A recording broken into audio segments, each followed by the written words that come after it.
কৃষিতে যে পরিমাণে লাভ হয়, বাংলাদেশে অন্য কোনো পেশায় অত পরিমাণে লাভ হওয়া অসম্ভব, যেটা কৃষিতে হয়।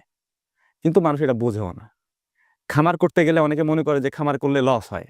খামার করলে লস যদি হইতো, বাংলাদেশে এত আমিষের চাহিদা পূরণ করে কারা? ট্রু। বিদেশ থেকে তো আসে না।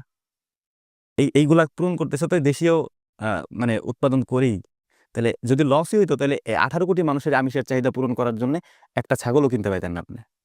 কিন্তু সেটা হচ্ছে কারণ মানুষ লাভ করে বলে এটাই যেটা হচ্ছে চলতেছে। ট্রু। এখন সমস্যাটা কোথায় হয়? যখন আমরা পারি না। না পারার ক্ষেত্রে সমস্যাটা কোথায়?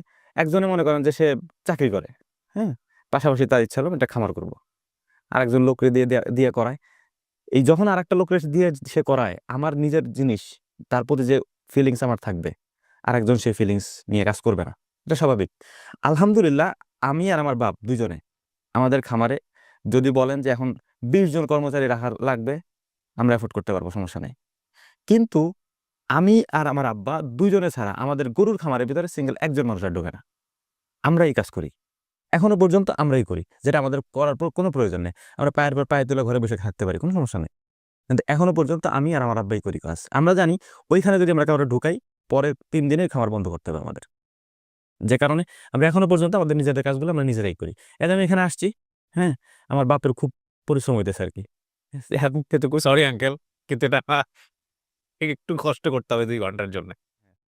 তো এটা হচ্ছে মূল ব্যাপার আরকি, যে আমাদের কাজের ক্ষেত্রে যার খামার কাজ তারই করতে হবে।